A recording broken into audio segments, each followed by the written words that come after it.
하나님의 말씀 사사기 19장 11절부터 21절 말씀입니다.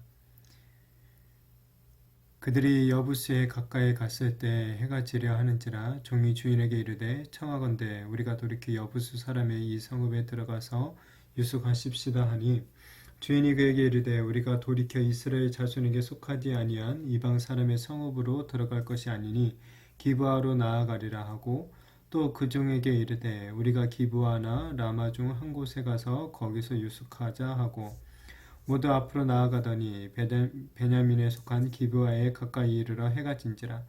기브아에 가서 유숙하려고 그리로 돌아 들어가서 성읍 넓은 거리에 앉아 있으나 그를 집으로 영접하여 유숙하게 하는 자가 없었더라.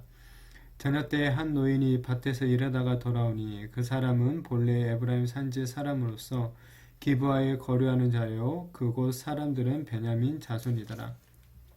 노인이 눈을 들어 성읍 넓은 거리에 나그네가 있는 것을 본지라.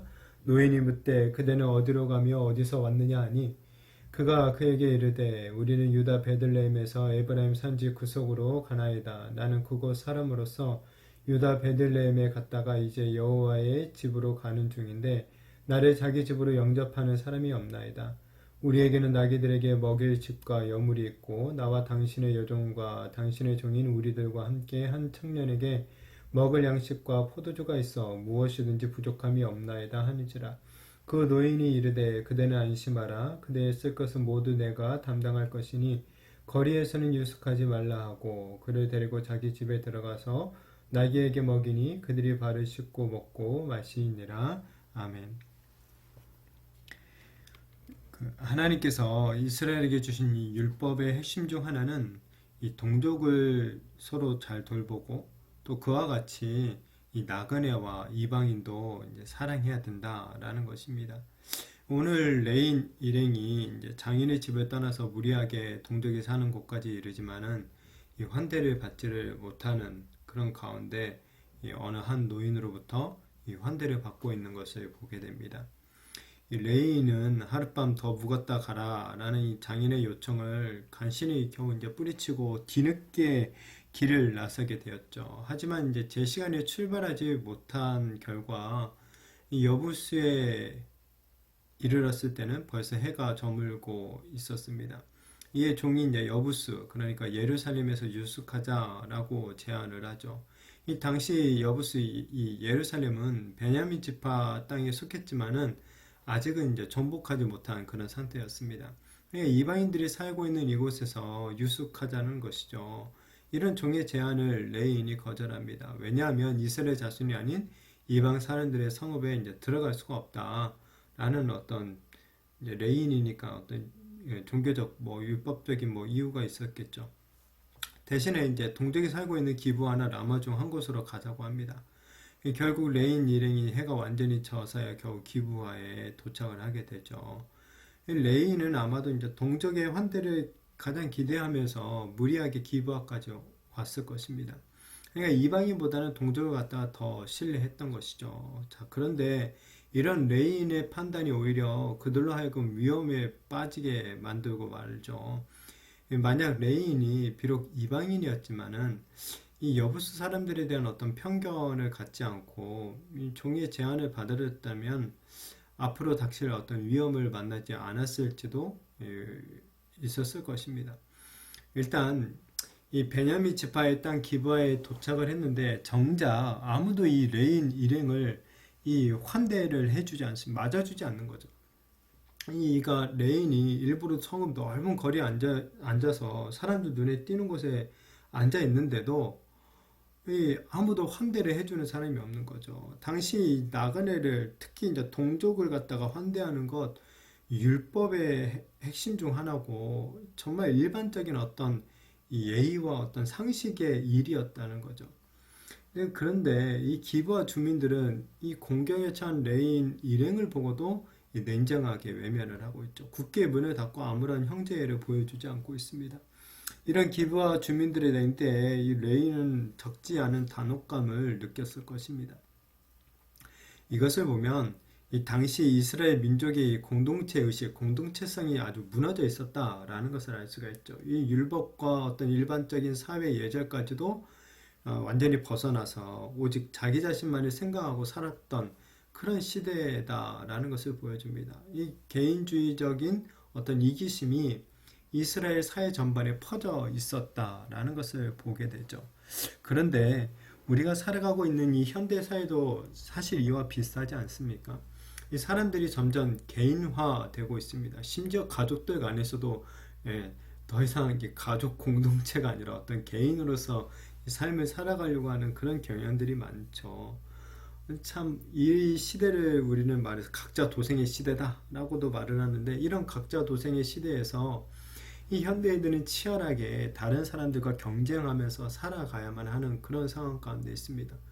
자기 일도 너무 바쁜 거예요. 그러니까 남을 돌볼 이 틈도 없는 것이죠. 그리고 이제 또 요즘에는 괜히 남을 도와주었다가 오히려 막 오해를 받는 일도 많고 곤란해진다는 이유들이 있어서 어떤 이런 마음의 문을 굳게 닫아버리고 이 살아가는 경향들이 많이 있죠. 이렇게 개인주의적 어떤 이기심이 강한 이 현대 사회에서 우리 그리스도인들, 우리 성도들과 이 교회는 이 서로 사랑하며 서로를 돌봐줌으로써 오히려 맞서야 될 것입니다. 이 개인주의적 이기심은 어떤 경쟁심을 유발시키죠. 그래서 그리스도의 몸인 교회를 오히려 병들게 만들게 되어 있습니다. 그렇기에 교회는 서로를 더욱 돌아보아야 하는 것이죠. 예수 그리스도의 한 몸이다라는 그 어떤 지체 의식을 가지고 서로 뜨겁게 사랑하며 살아가야 하는 것입니다. 이것이 사랑이 식어지는 이 종말의 때에 우리 성도들과 교회 공동체가 나아가야 될 이 한 방향 중에 한 길 중에 하나죠. 이 레이 일행이 이렇게 어찌할 바를 모르고 있을 때 이 밭에서 돌아오던 한 노인이 드디어 그들을 환대해 주고 있습니다. 이 노인은 레인 일행에게 씻을 물과 음식을 준비해 주고 이 편안한 잠자리를 제공해 주고 있죠. 자, 그런데 이 노인의 출신에 대해서 언급을 하고 있죠. 이 노인이 그러니까 지금 기브와 베냐민 지파에 원래 속한 사람이 아니다라는 것을 밝혀주고 있습니다. 원래 에브라임 산지 사람인데 지금 뭐 어떤 일인지는 모르겠지만 이 기브와에 거류하고 있는 나그네와 같은 사람이었다라는 것입니다.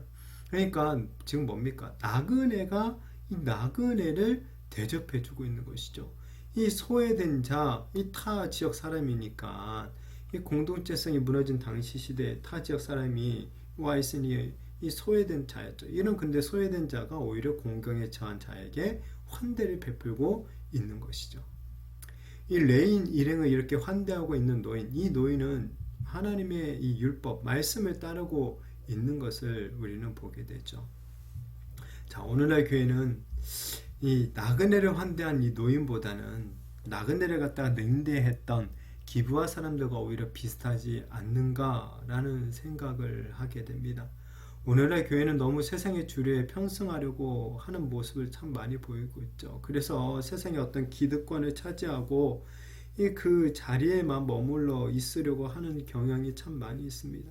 근데 이렇게 되면 이 공경에 처한 자를 돌아보지 못하게 될 가능성이 크게 됩니다. 이 교회가 너무 큰 어떤 권력이나 너무 많은 사람들에 매몰되어 있으면 오히려 서로를 돌보지 못할 그런 가능성들이 참 큽니다.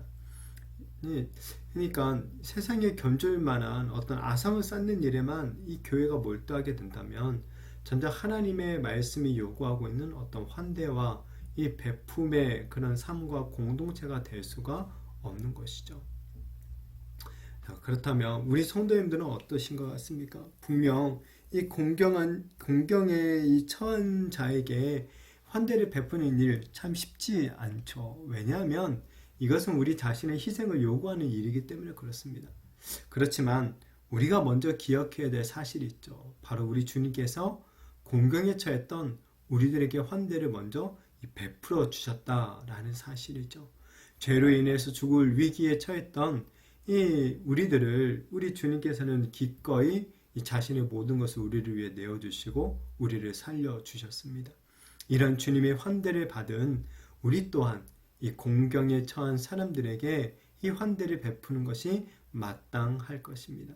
바라기는 이 정말 생존이라는 것에 시달리면서 서로 무관심과 어떤 이기심이 늘어만 가고 있는 이 세상 속에서 이 놀라운 환대를 보여주는 우리 성도님들과 우리 교회 공동체가 되어지기를 바랍니다.